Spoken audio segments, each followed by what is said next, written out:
Que le Seigneur vous bénisse. Nous allons ce soir écouter la prédication par notre pasteur qui nous apporte la parole pendant ce temps.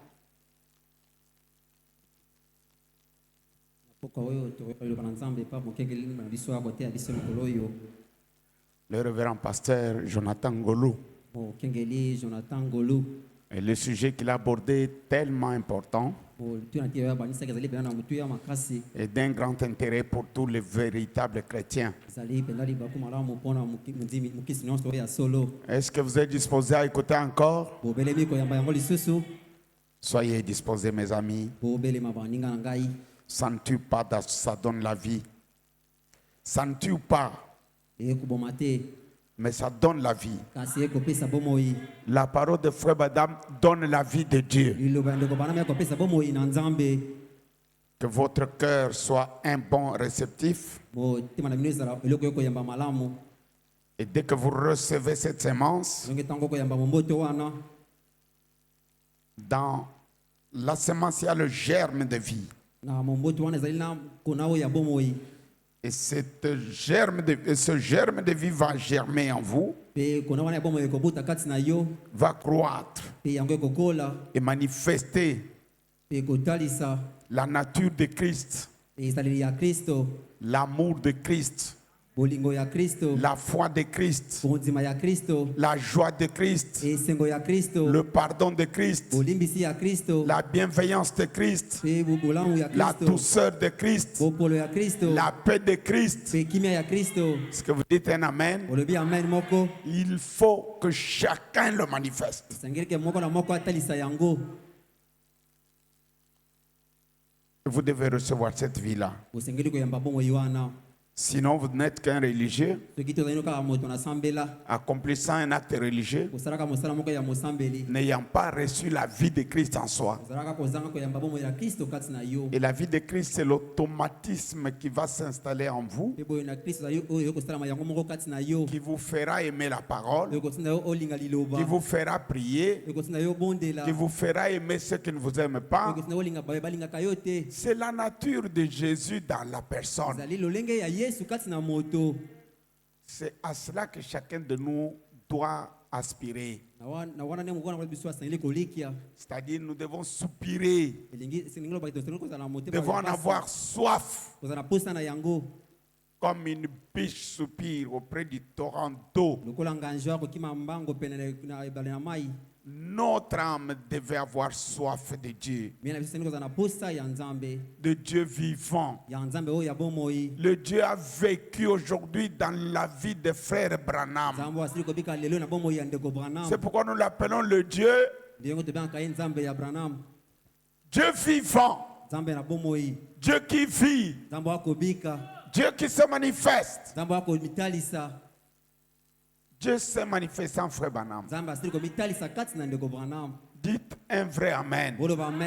J'ai écouté un prédicateur de l'Afrique du Sud qui dit: nous tous, nous devons le manifester autant que Branham l'a manifesté.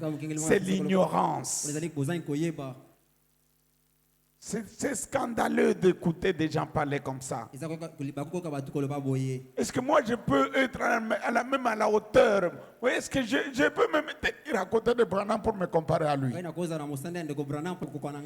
me tenir pour mesurer. Je n'ai aucune taille. N'importe quel prédicateur qui va manifester Dieu. Quel Dieu? Quand nous parlons de la manifestation de Dieu, même Pierre ne l'a pas manifesté. Paul ne l'a pas manifesté. Ils l'ont manifesté partiellement. Il a été pleinement manifesté en Christ.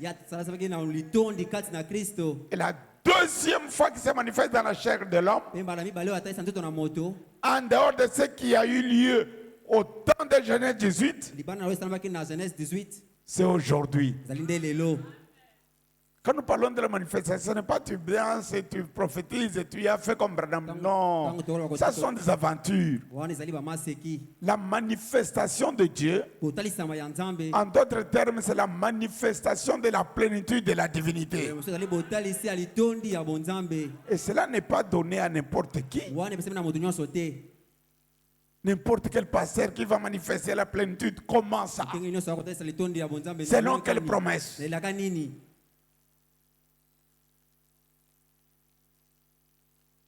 Voyez, il y a beaucoup de choses qui s'infiltrent par négligence de ceux qui sont censés veiller sur la parole.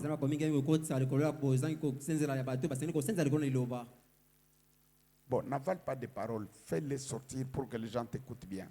Tu parles bien, mais il faut que la voix sorte. Bon, nous allons écouter la prédication. Tenez-vous debout, nous allons inviter le prédicateur. C'est un moment merveilleux pour toi. C'est un merveilleux pour moi. C'est nous préparons à rencontrer Jésus et notre Mère. Quel moment merveilleux sera.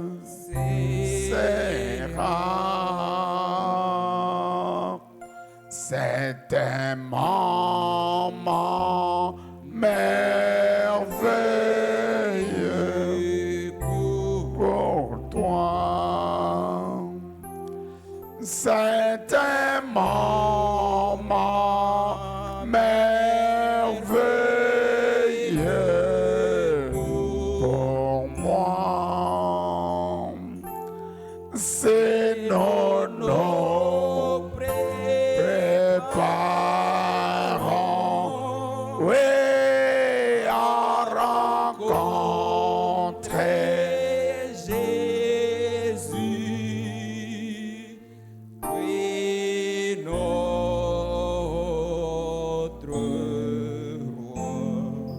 roi. Quel moment merveilleux c'est sera.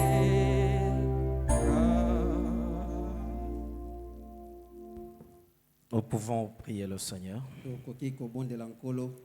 Merci notre Père et notre Dieu, comme tu nous as donné encore cette opportunité d'être dans cette maison ce soir. C'est pour nous le moment le plus spécial de notre vie, lorsque nous venons communier avec toi autour de ta table.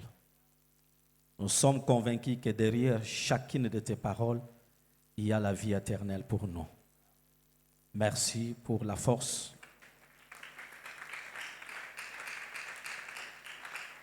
Et merci pour le souffle de vie que tu nous as donné. Nous te bénissons parce que, Seigneur, au ciel et sur la terre, personne ne semblable à toi. Tu es celui qui nous a bénis en ce dernier jour en nous envoyant un prophète. Et tu nous as appris dans ta parole que lorsqu'un peuple reçoit un prophète, il vit un âge d'or. Laisse alors ce soir que tu bénisses ton serviteur qui nous a donné encore l'occasion de nous tenir derrière cette chair. Bénis son état de santé, bénis toute la famille que tu lui as donnée, la maman ainsi que tous les enfants. Bénis tous les serviteurs de Dieu qui œuvrent à ses côtés. Bénis le diacre, les administrateurs et chaque croyant dans cette église.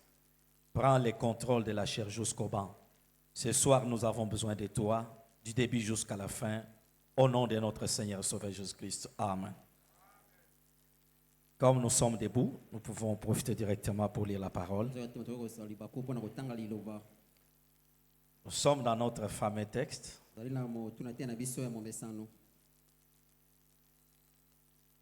Luc 17, 26, nous descendons. Luc 17, 26, Ce qui arriva du temps de Noé arrivera de même au jour du Fils de l'homme. Les hommes mangeaient, buvaient, se mariaient et mariaient leurs enfants. Jusqu'au jour où Noé entra dans l'arche, le déluge vint et les fit tous périr. Ce qui arriva du temps de Lot arrivera pareillement. Les hommes mangeaient, buvaient, achetaient, vendaient, plantaient, bâtissaient. Mais les jours où Lot sortit de Sodome, une pluie de feu et de soufre tomba du ciel et les fit tous périr. Il en sera de même les jours où le Fils de l'homme paraîtra. Que Dieu bénisse la lecture de sa parole. Nous pouvons nous asseoir.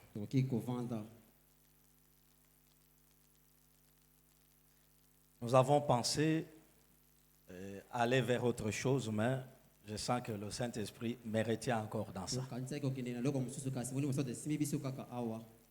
Le Saint-Esprit me retient toujours dans ça. C'est-à-dire, il a encore besoin de quelqu'un qui peut venir mettre sa vie en ordre. Branham dit, le Seigneur ne nous punit pas parce que nous avons commis un péché, mais le Seigneur nous amène en jugement si après avoir péché, nous n'avons pas voulu nous repentir. J'avais dit le dimanche que quelque chose peut être dit ici à la chair. Peut-être que ça ne peut pas t'aider toi,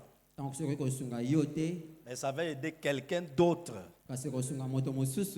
Parce que le Saint-Esprit, à travers Frère Branham, a prêché de manière à traiter toutes les situations par lesquelles les croyants traversent. Peut-être dans ton foyer, toi et ta femme, vous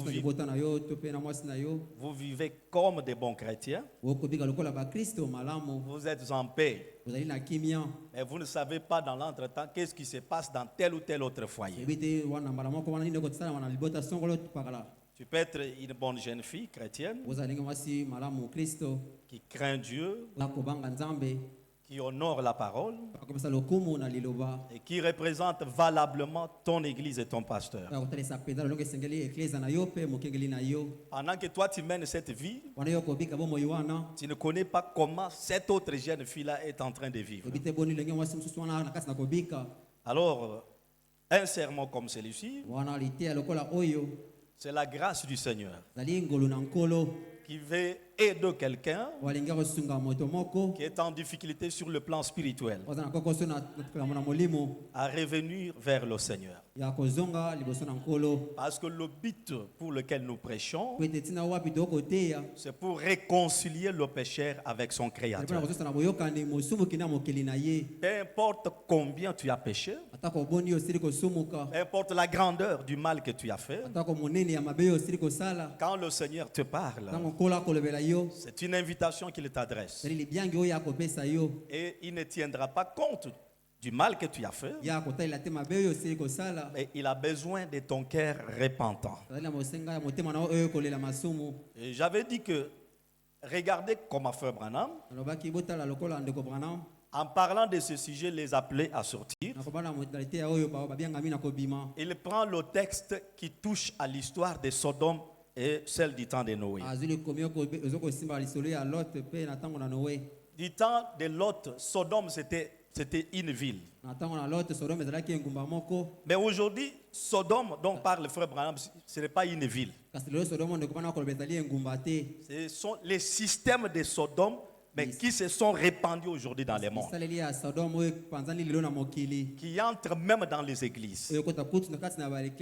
Alors, si nous sommes appelés aujourd'hui, c'est pour sortir de ces systèmes qui sont semblables au système de Sodome. On peut être membre de l'église, mais tout en vivant dans ce système-là. Alors, quand tu écoutes la parole, c'est le Saint-Esprit qui t'interpelle. Branham dit, un croyant qui ne prend pas de décision pour sa vie, Dieu ne l'aidera jamais. Dans le message, messieurs, nous voudrions voir Jésus. Prêché le 9 janvier 1960. 9 janvier 60. Le paragraphe 47. Paragraphe 47. Messieurs, nous voudrions voir Jésus. Le chrétien, c'est un homme de décision à chaque étape de sa vie. Et frère Branham dit, si vous vous attendez à ce que Dieu prenne toutes les décisions à votre place, vous n'aboutirez nulle part. Dieu a besoin que toi aussi tu décides pour ta propre vie. Et quand tu décides, le Saint-Esprit vient t'aider dans ta décision. Vous n'avez pas encore trouvé?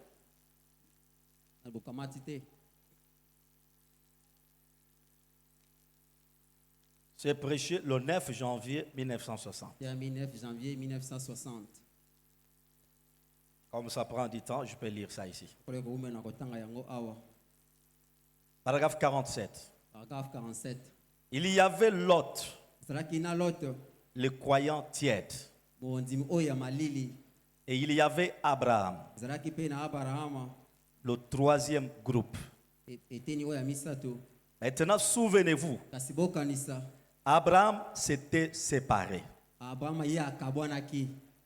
L'église signifie les appeler à sortir. Voyez-vous, il ne voulait plus du tout de Sodome. Ça ne l'intéressait plus. Quelles que soient les bonnes affaires qui se passaient là-bas. Pour Abraham, ça ne disait rien.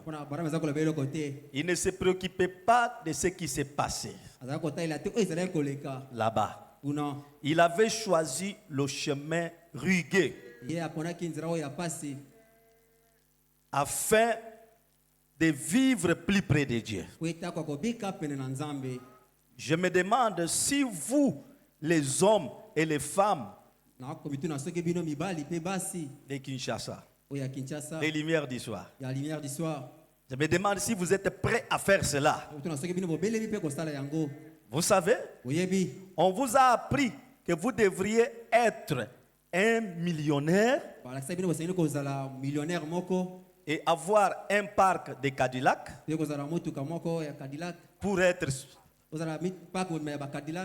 pour être spirituel. C'est ça l'enseignement d'aujourd'hui. Pour être considéré comme croyant spirituel, donc il faut être millionnaire, avoir tout un tas de véhicules. Branham dit combien cela est différent de la véritable Pentecôte. À la Pentecôte, ils vendaient ce qu'ils avaient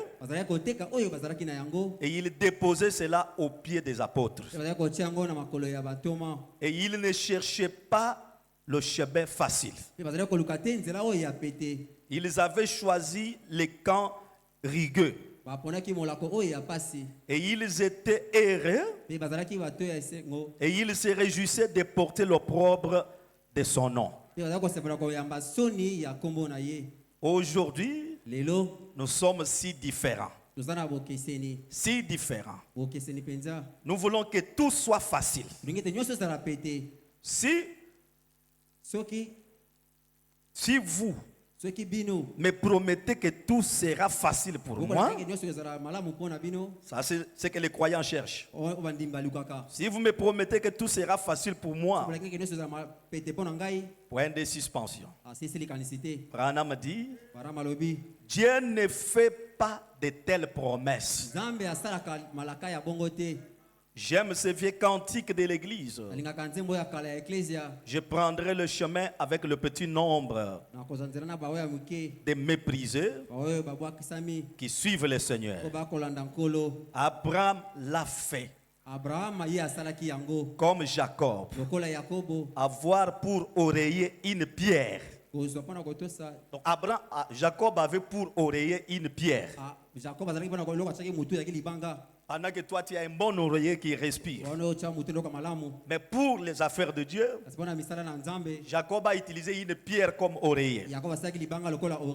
Donc, le chemin du salut, ce n'est pas un chemin facile. C'est pourquoi je vous avais dit que c'est facile de tomber dans le péché, mais difficile de se mettre en ordre.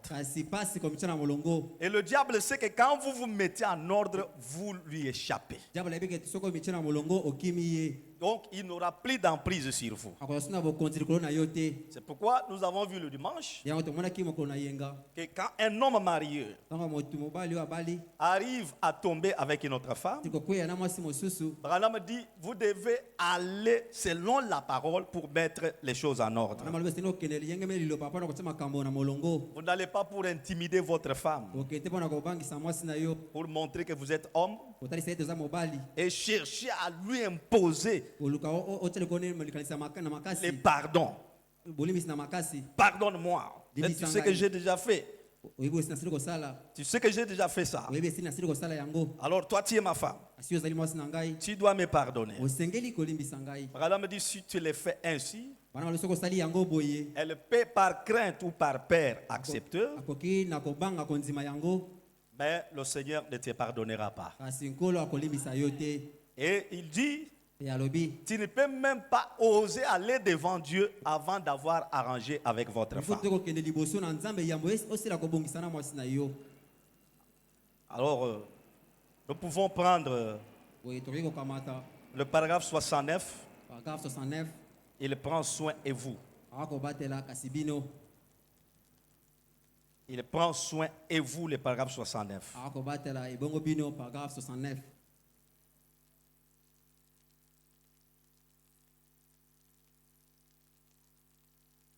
Frère Branham dit, c'est pas ça.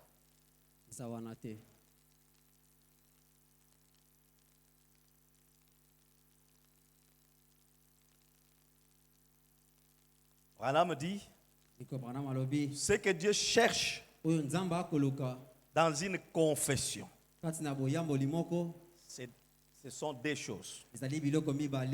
Le regret et la sincérité. Tu peux faire une confession qui n'a pas de regret, qui n'a pas de sincérité. C'est une confession que Dieu rejette. Oh, mon ami, aujourd'hui, vous me prenez beaucoup de temps. C'est celui-ci. Aïe, aïe, aïe, aïe. Papa, vous pouvez nous aider ici, les faire aller là-bas.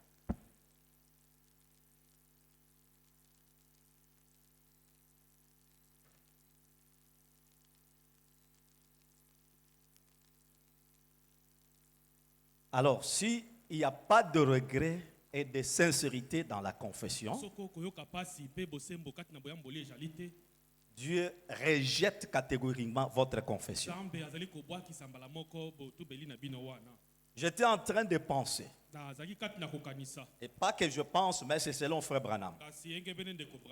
Je pense selon Frère Branham. Quand il y a une telle prédication, c'est une occasion qui est donnée aussi à un croyant qui n'a jamais été en contact avec son pasteur, direct comme ça, de s'approcher de son pasteur pour lui parler de sa vie.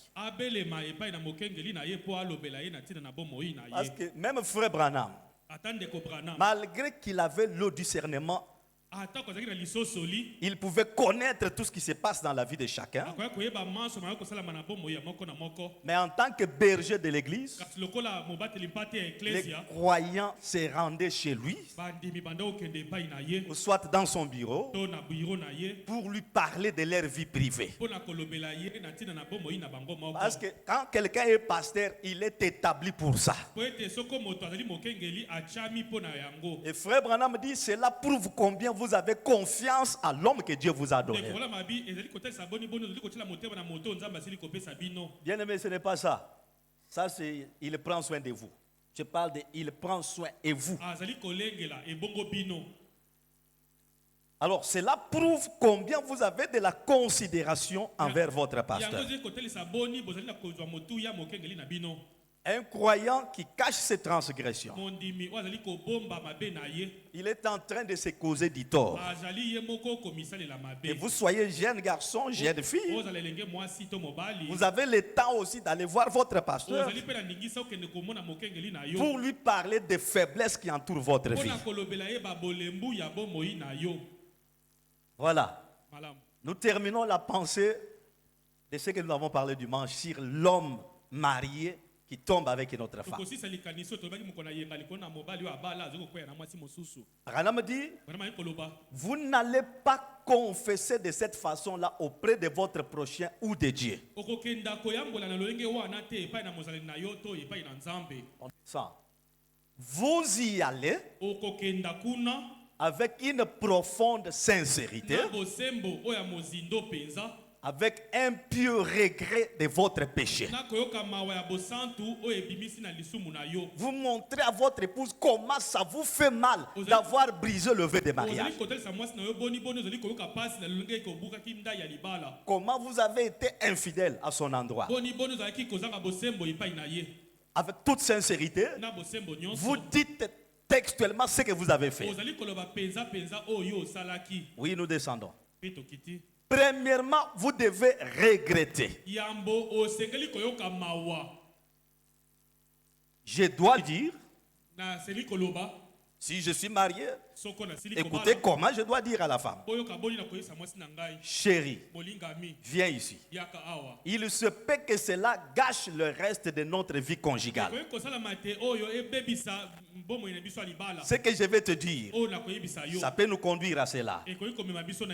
Tu es la femme avec qui je vis. C'est toi ma chérie. Et tu sais combien je t'ai témoigné mon amour pendant toutes ces années. Mais maintenant, peut-être que tu me quitteras à partir d'aujourd'hui. Peut-être que tu ne resteras plus avec moi.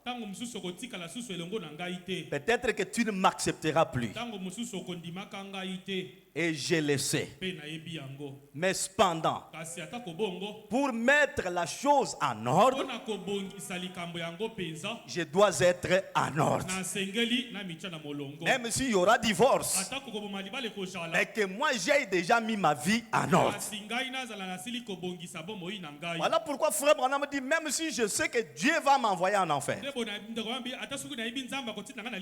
mais je dois le servir avec amour. Parce que lui m'a aimé le premier. Tu ne te mets pas en ordre parce que tu as peur de ta femme. Ou parce que tu as peur de divorce. Et tu te mets en ordre parce que tu veux honorer la parole.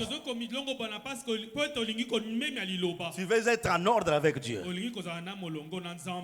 Je dois le lui dire du fond de mon cœur.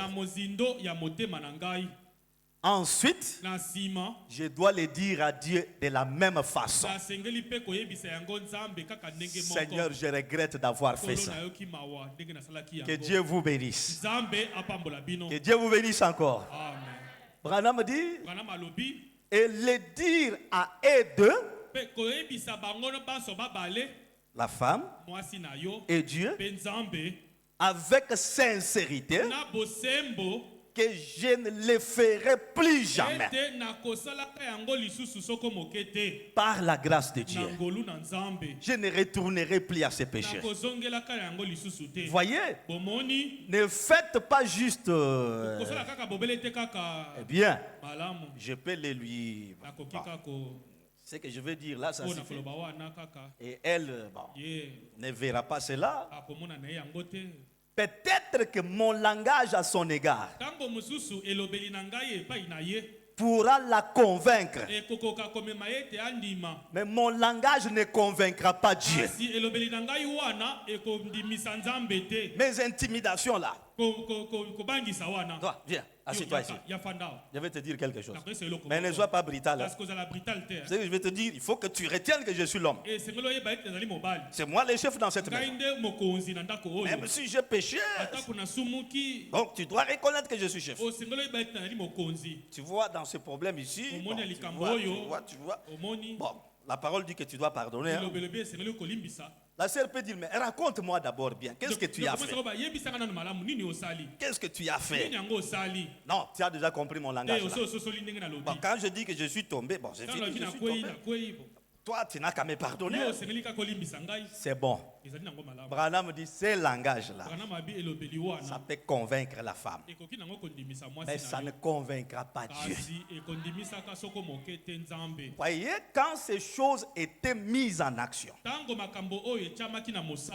les croyants, des mariés, c'était difficile de voir un frère sortir pour aller découcher. Parce que ça faisait d'abord honte de voir un papa des enfants, un homme respecté. Ici à l'église, on t'honore comme un bon frère. Le pasteur te fait confiance. Peut-être il a des projets sur toi dans les jours qui viennent. Mais tu vas tomber dans une telle vie. C'est une honte. C'est ridicule. Et quand tu tombes dans ce piège-là, le seul chemin de retour, c'est d'arranger de cette façon-là. Pour terminer là-bas, Frère Branham dit, il voit mon cœur et il le sait. Pendant que je m'impose sur la femme, mais Dieu voit mon cœur et il le sait. Et après tout, avec elle, je ne passerai que quelques années de plus. Si Dieu le permet. Et nous serons enlevés de ce monde-ci. Mais avec Dieu, c'est l'éternité. Là, je vais vivre éternellement avec Dieu. Ainsi, je dois être profondément sincère avec Dieu. Et alors, si je suis sincère, il m'exaucera. Mais si je ne suis pas sincère, c'est inutile pour moi de faire perdre le temps à Dieu à m'écouter.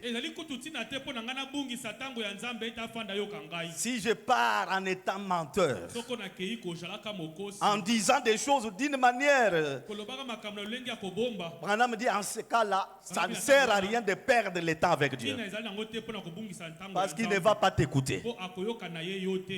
C'est là qu'on en est arrivé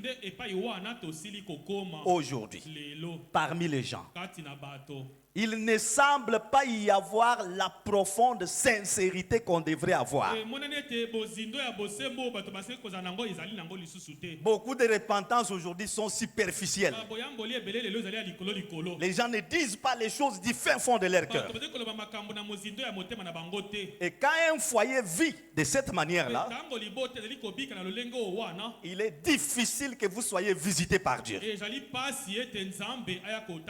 Les bénédictions de Dieu Dieu ne couleront pas sur vous. Que Dieu vous bénisse. Frère Branham dit, je pense qu'un homme ou une femme qui vient pour compris pour lui, peut-être pour une maladie, pour être béni, pour être marié, pour avoir un emploi, tu as besoin de la prière de ton pasteur. Qu'est-ce que tu dois faire? Branham dit, devrait premièrement confesser tout ce qu'il a fait et mettre cela en ordre. Donc quand tu as des choses que tu ne dis pas au pasteur, tu ne confesses pas, et tu as besoin que Dieu te bénisse. Tu as besoin que Dieu te donne un mari, qu'il te donne une femme, qu'il te donne un emploi. C'est une bonne chose.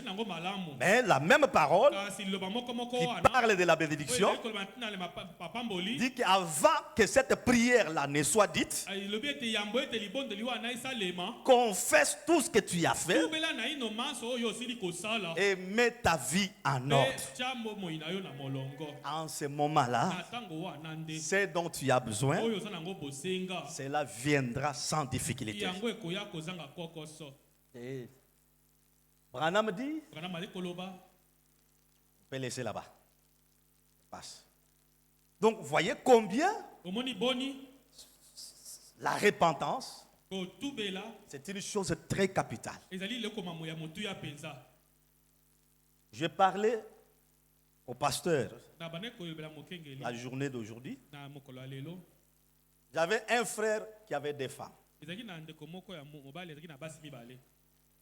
La première femme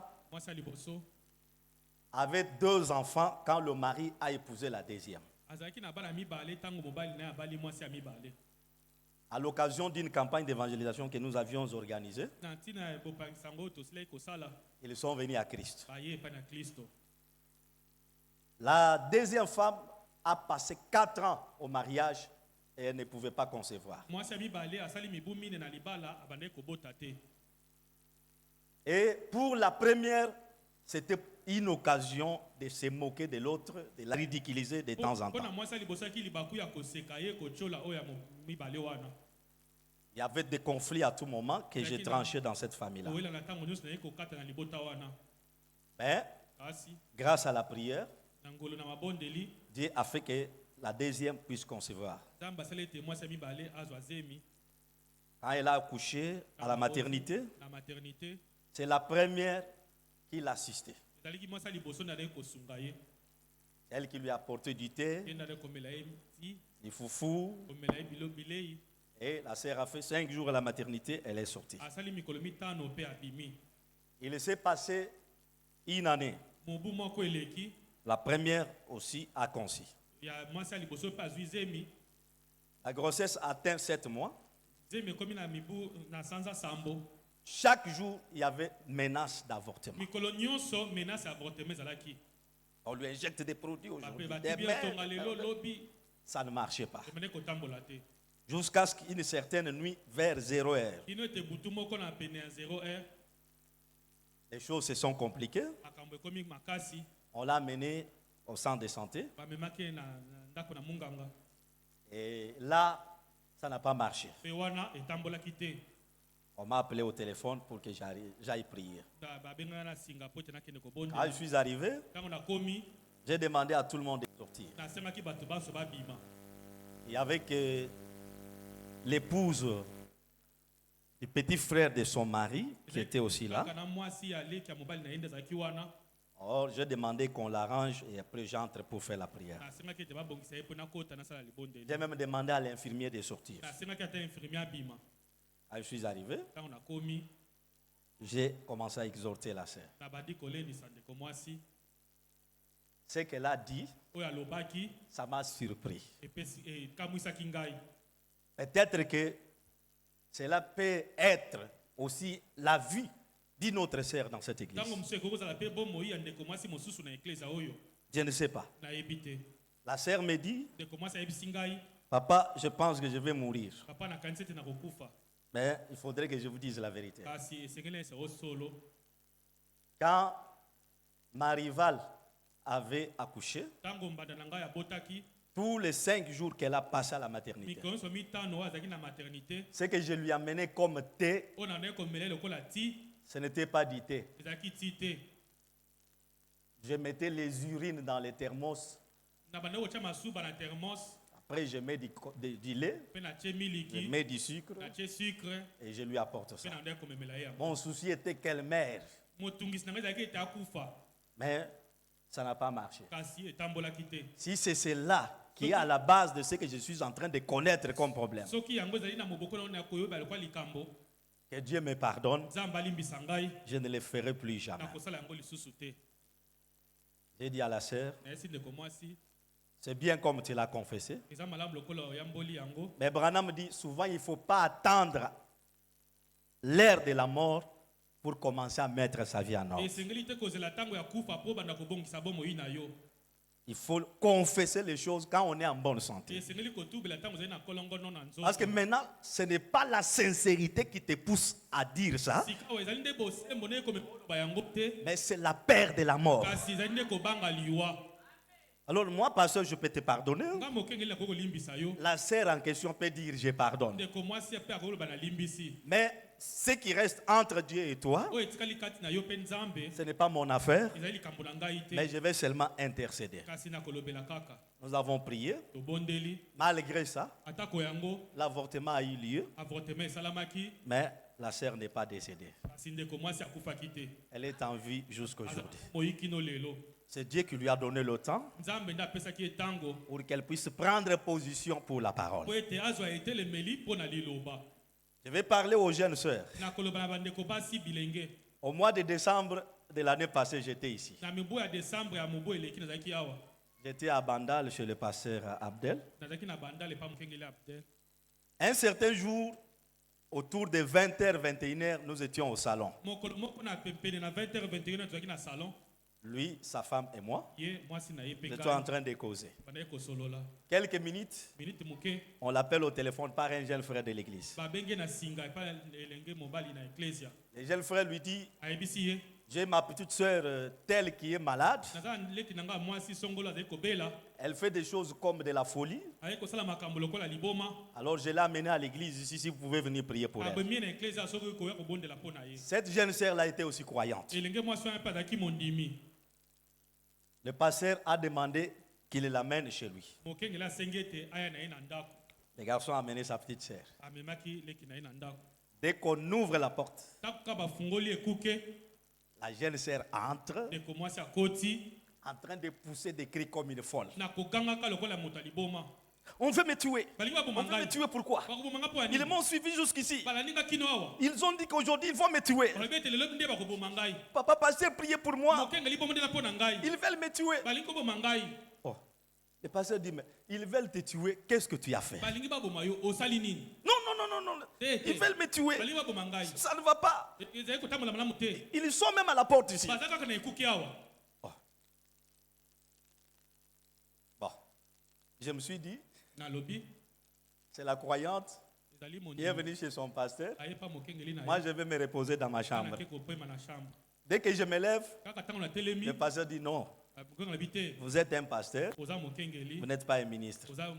Aidez-moi, nous allons prier pour elle. Et pendant qu'elle criait là, elle était en train de se rouler sur les tapis au salon. Elle fait même des kilbits. Directement, la femme du pasteur a pris un pagne. Maîtrise-toi. Non. Ils sont ici. Ils sont autour de moi. Oh. Le pasteur dit, prions. On se tient debout. On veut prier. Le pasteur était conduit encore. Il dit non, on ne prie pas ici. Il a appelé les frères. Ramène-la à l'église. Nous allons. Le frère a pris sa petite sœur. Ils ont précédé jusqu'à l'église. Et nous, on a suivi après. On arrive là-bas. On les trouve à 3. La jeune sœur, son grand frère et un autre frère d'une certaine église. On arrive là-bas, on trouve encore la sœur à l'église. Vous la partez. Ils sont venus même ici. Ils sont venus ici. Oh. Le pasteur a fait sortir tout le monde. Nous sommes restés à 3. Le pasteur a prié. Il termine la prière. Il dit à la fille, lève-toi. Je veux voir ces gens-là, comment ils vont te tuer ici. Assis-toi sur la chaise. La jeune sœur s'assoit. Dis-moi, on veut te tuer pourquoi? Qu'est-ce que tu as fait? La jeune sœur est restée calme. Dis-moi la vérité. La jeune sœur reste calme. Yo, papa, je ne suis pas folle. Sauf que j'ai connu un avortement. Mais si tu as fait l'avortement, mais ça quel trait avec la folie? Oh, j'étais en train de méditer. Le garçon m'a dit qu'il va m'épouser. Dans l'entretemps, on a commencé à sortir avec lui. Par erreur, j'ai attrapé la grossesse. Et après, le garçon me dit, bon, comme tu es grosse, ma réputation sera sapée, alors je ne t'épouse plus. Alors c'est ce qui m'a amené très loin avec la réflexion. Je ne suis pas malade. Je n'ai ni la malaria, ni la folie. Mais tu es venu nous distraire comme ça, pourquoi? Oh, quand je pensais aux parents, et à mon église, et les garçons, c'était celui que nous avons trouvé là-bas. On appelle les garçons. Les garçons nous disent la même chose. Moi, j'ai pris chez tel pasteur. J'avais aimé cette jeune sœur au service. Je lui ai proposé le mariage. Elle a accepté. Mais par erreur, nous avons commencé. Le pasteur dit à la sœur, mais ça c'est quelle légèreté. Tu as accepté le mariage. Oui. Mais amène le frère vers le pasteur. Parce que c'est un frère du message. Ce n'est pas un païen. Viens avec la situation chez le pasteur. Et son grand frère dit, papa, si je l'ai amené, tous les quartiers, les gens nous ont entourés. La manière dont ils faisaient les choses, ce sont les païens, les voisins qui m'ont dit, amène-la chez votre pasteur parce que ça c'est la folie. Elle a troublé tous les quartiers. Voyez combien le diable amène les gens très loin. La sincérité a disparu dans le cœur de beaucoup de croyants. C'est toi qui as péché. Mais pourquoi venir distraire les pasteurs? Et si nous étions pressés, on serait là en train de chasser les démons de la folie. Sors, au nom de Jésus, sors, sors. Pendant qu'elle connaît la scène qu'elle est en train de jouer. Frère Branham dit, si on tombe jusqu'à ce niveau-là, il faut mourir à l'autel. Chercher la face de Dieu. Aujourd'hui, la civilisation a détruit la morale des jeunes filles. Comme nous avions dit la fois passée, dans le message sans argent, sans rien payer, je vais revenir sur cette écriture-là parce qu'elle est très importante pour la jeunesse. Sans argent, sans rien payer, prêcher le 2 août 1959. Paragraphe 29 à 33.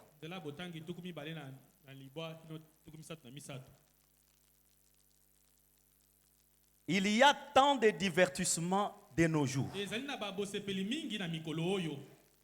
Beaucoup de divertissements. Il y a tant de choses. Ah, voilà. Il y a tant de choses qui séduisent les gens et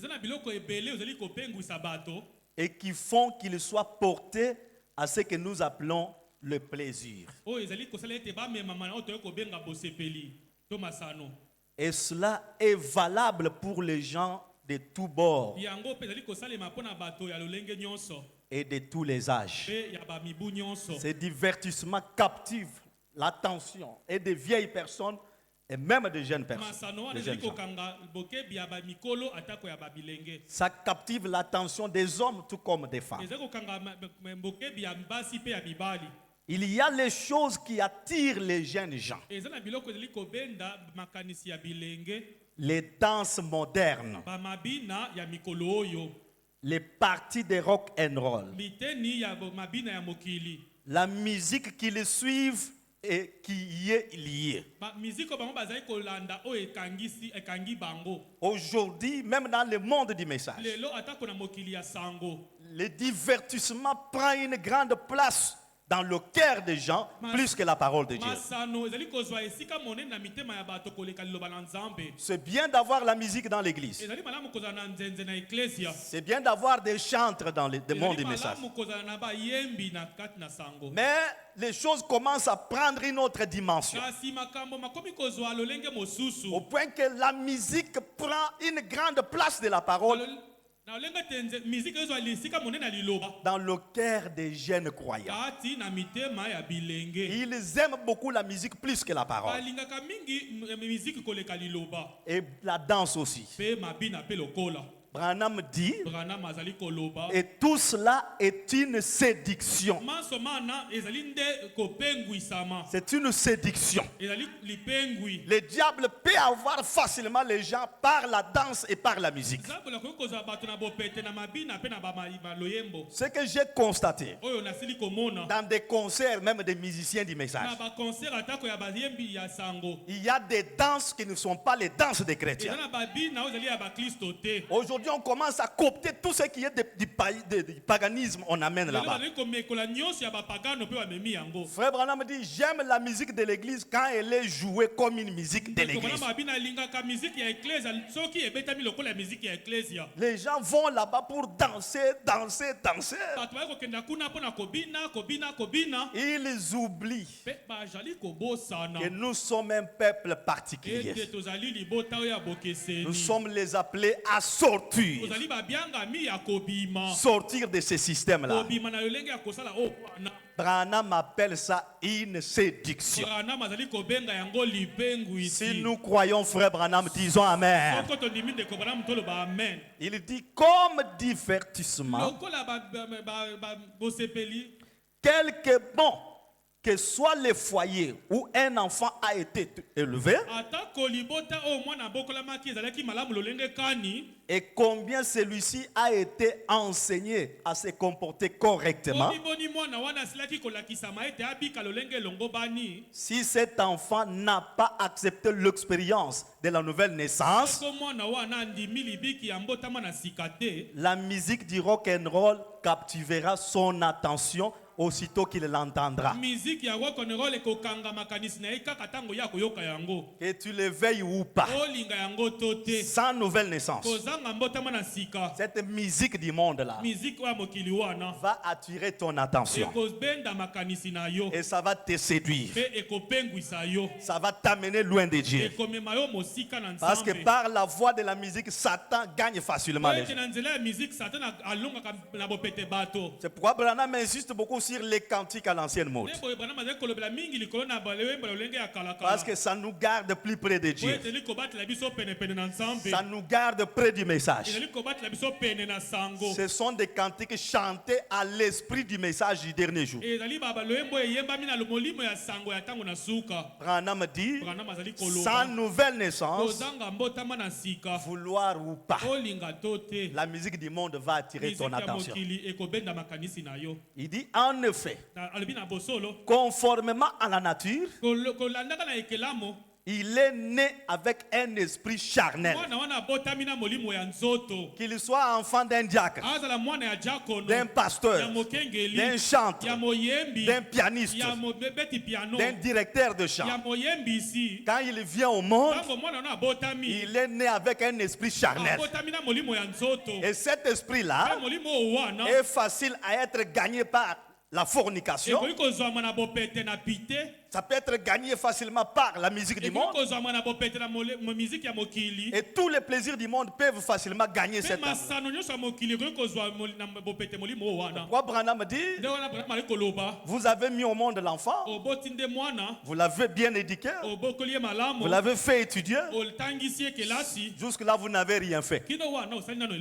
Vous vous reposerez si vous avez amené l'enfant à la nouvelle naissance. S'il a la nouvelle naissance, dans n'importe quel milieu où il va se trouver, il fera l'honneur de la parole. Acclamons le Seigneur. Oh là là. Et la puissance du diable est si grande aujourd'hui qu'elle s'empare de l'esprit de cet enfant. Ça le prend en otage. Et combien plus aura-t-elle donc de l'effet sur les personnes âgées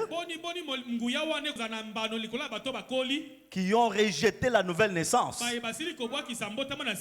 Si ces esprits-là peuvent captiver l'esprit des jeunes, Branham dit, mais les vieilles personnes qui ont refusé la nouvelle naissance, quel sera leur sort? En effet, à moins que votre vie ait été changée, que vous ayez été convertis et que vous soyez nés de nouveau dans les royaumes de Dieu, vous aurez toujours la nature des choses du monde. Quelque religieux que vous soyez, que vous venez à l'église chaque jour, à moins qu'elle ait été changée en vous, vous pourriez adorer, être religieux, mais cela exercera toujours un certain pouvoir d'attraction sur vous. Car le vieil homme pécheur ainsi que ses désirs ne sont pas encore morts en vous. Ça va travailler sur vous. Mais laissez une fois Christ occuper le trône de votre cœur, ces choses ne vous dérangeront plus. C'est de loin plus glorieux. Si Christ est dans le cœur, ces esprits-là, de musique, de plaisir, de divertissement, qui secouent la jeunesse aujourd'hui, ça ne va pas vous attirer parce que Christ a déjà occupé une place dans le trône de ton cœur. Et Christ est le chef en ce moment-là. C'est pourquoi, quelle que soit la famille où vous êtes né, restez à l'hôtel, cherchez la nouvelle naissance. Frère Branham dit, il y en a qui confondent la nouvelle naissance avec le nombre d'années dans l'église. Or, ce n'est pas ça le cas. On n'est pas né de nouveau parce que je suis l'enfant d'un prédicateur. Même si tu es l'enfant d'un prédicateur, cherche le Saint-Esprit. C'est le Saint-Esprit qui aura le contrôle sur tes émotions, tes sentiments, tes décisions et tout ce que tu fais.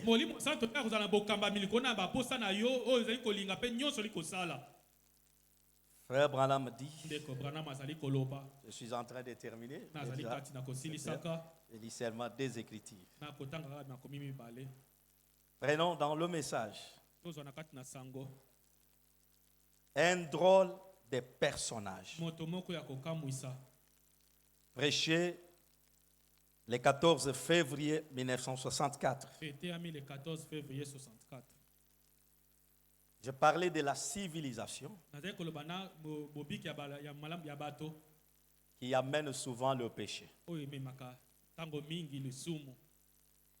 Et si on n'est pas prudent, on se trouve submergé dans les choses.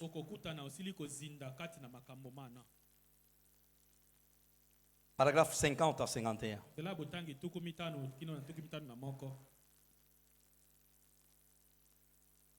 Frère Branham dit, jeune soeur, jeune frère, écoutez.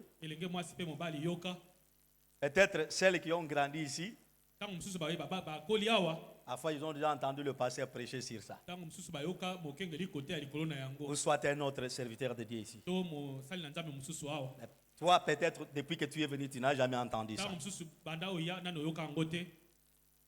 Et Dieu a permis que je vienne aussi répéter ça. Frère Branham dit, c'est pratiquement un adultère en public aujourd'hui. Juste devant vous. L'autre soir, je suis allé à un certain endroit pour avoir quelque chose à manger. Et des petits garçons et des petites filles étaient là, se traînant et se donnant des baisers comme je ne sais quoi. Ça, c'est une grande maladie aujourd'hui. On voit ça même chez les autorités, les hommes et les femmes qui s'embrassent. Des fois, les étudiants n'en parlons même pas. Il arrive des fois, quand on fait la collation de grade ou la défense, dans l'excès de joie, de plaisir, même nos jeunes frères, nos jeunes sœurs oublient qui ils sont pendant ces moments-là. Quand on publie les résultats des examens d'État, ce sont des difficultés que nous avons même chez nous à l'intérieur. Dans cette ambiance-là, nos jeunes sœurs, avec leurs collègues de classe, elles perdent les limites de la parole. Elles commencent à s'embrasser. Des fois, se donner même des baisers. Et celles qui travaillent dans des bureaux ont aussi des problèmes avec leurs collègues de service. Frère Branham dit, cela s'appelle un adultère biblique. Si tu es en train de livrer l'œuvre à tes collègues de service, tes collègues de classe, tes collègues étudiants, vous vous baisez, c'est commettre l'adultère sans le savoir. Et toutes ces choses, tu as ça sur ton cœur, tu ne sais pas rencontrer le pasteur. C'est Dieu qui te fait grâce pour que tu retrouves ta communion avec lui. C'est là, entre même dans les églises, il y a des jeunes frères habité par un démon de ruse. Il va dire à la jeune sœur, ça fait quoi? C'est pas un problème. Le problème, c'est l'acte sexuel. Un baiser, bon, c'est ça quoi. Branham dit, continuez mon frère. Et savez-vous, ma jeune sœur, que c'est un adultère potentiel? Quand un homme vous donne un baiser, il a potentiellement commis adultère avec vous.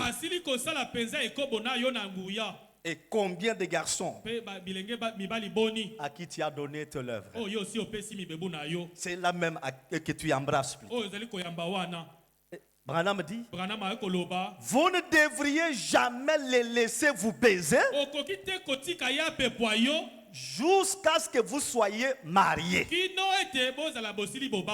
Même si c'est votre fiancé, il a donné la dot, tout est terminé. Maintenant on attend la cérémonie de mariage.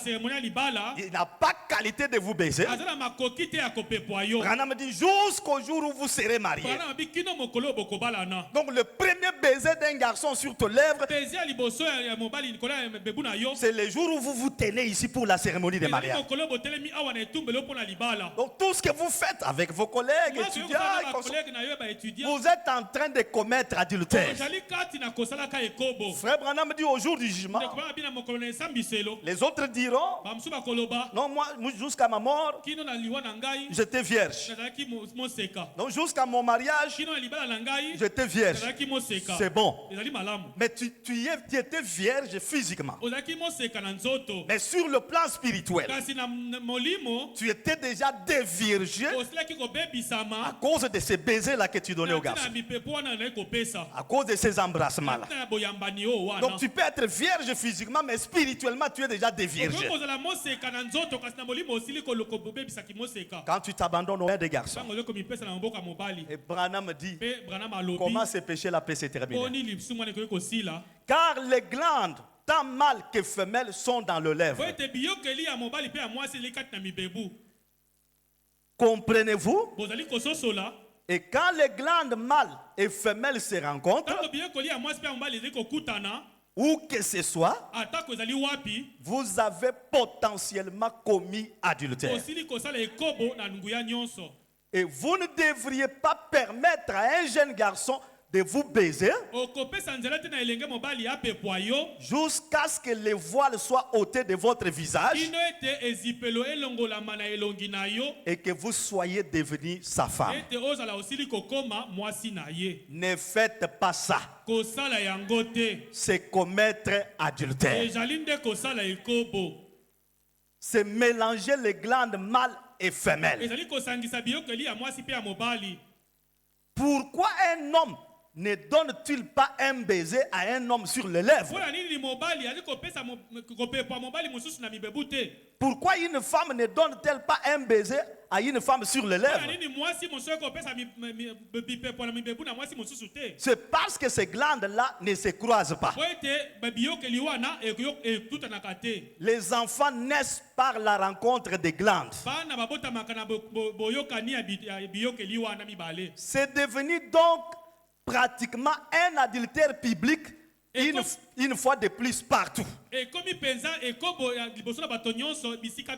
Dans des bureaux, à l'école, avec des professeurs, avec des enseignants. Vous, au lieu de présenter combien vous êtes une fille de Dieu, tu es en train de gâcher ta morale comme ça. Branham dit, regardez les écrans et tout ce que vous regardez. Les écrans. Et tout ce que vous regardez, on bave et on fait des histoires. Dans des films, c'est toujours ça. Il n'est pas étonnant que l'immoralité soit en hausse. Comment peuvent-ils faire cela? Et éjaculer pendant qu'ils donnent des baisers à ces femmes sur les lèvres, sachant que c'est un adultère.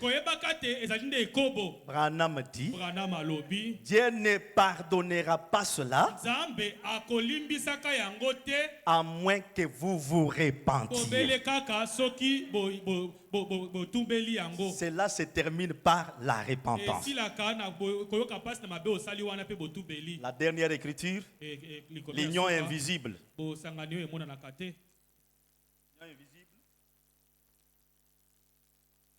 Nous lisons là-bas et nous nous arrêtons là. Le Saint-Esprit est en train de te rapprocher de ton berger. Branham dit, quand une brebis devenait têtue, le berger lui cassait la patte. Une occasion de lui permettre de rester longtemps à côté du berger. Ces sermons, c'est pour te permettre de renouveler ta confiance envers ton pasteur, d'avoir l'humilité pour s'approcher de votre pasteur. Paragraphe 81. Frère marié, frère célibataire. Écoutez ce que dit frère Branham là-bas.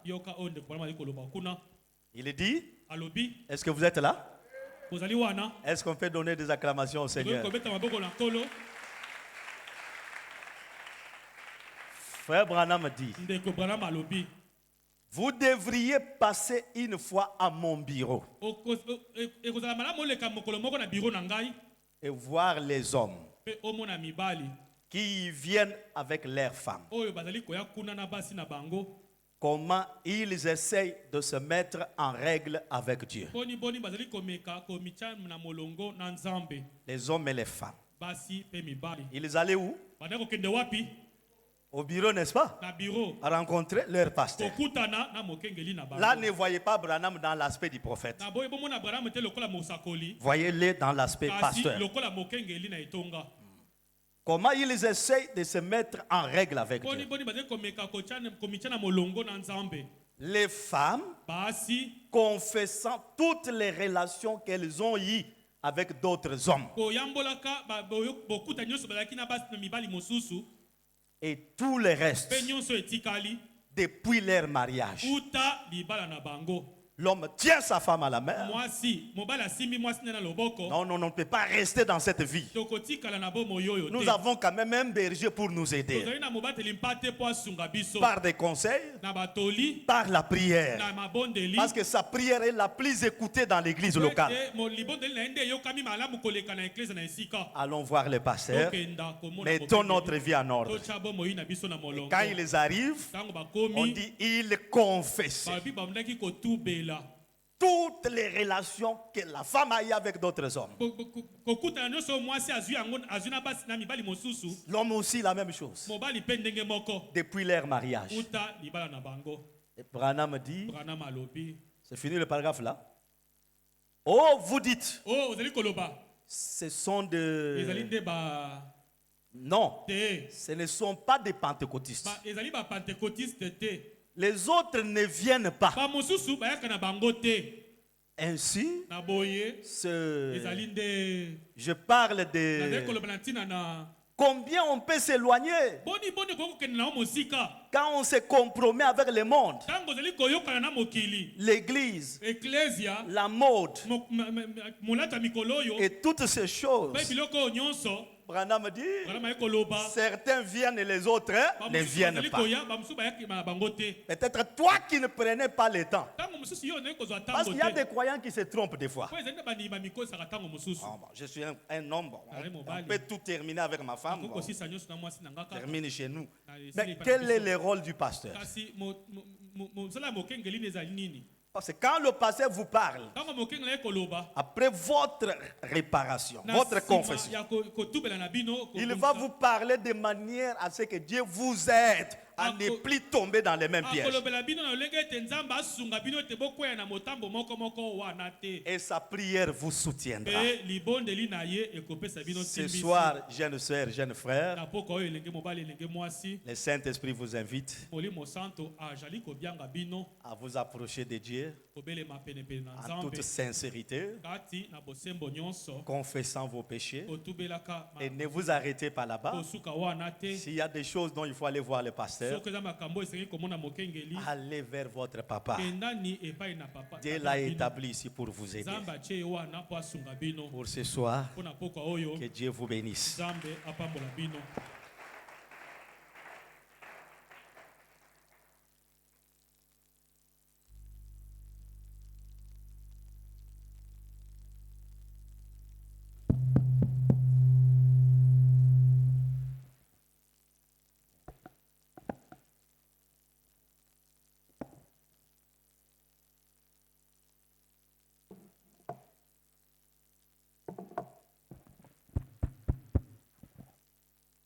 Que le nom du Seigneur soit loué. Est-ce que vous avez été attentif? Qui a bien suivi? Ces grandes vérités qui ont été proclamées libèrent le peuple. Il y a des frères et des sœurs qui sont tellement déjà habitués avec ça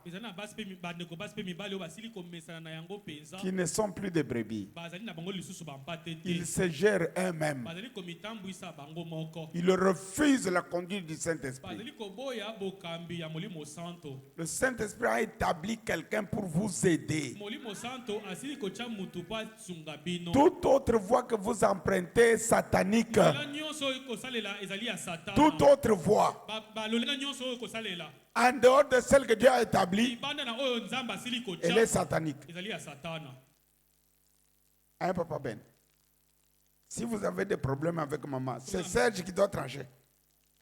Oh non, vous êtes mon papa, venez un peu, j'ai des problèmes chez moi. Rentrez dans le groupe de réveil. Une brebis ne conduit pas une autre. Est-ce que nous avons des brebis ici? Levez un peu les mains. Mais combien je connais?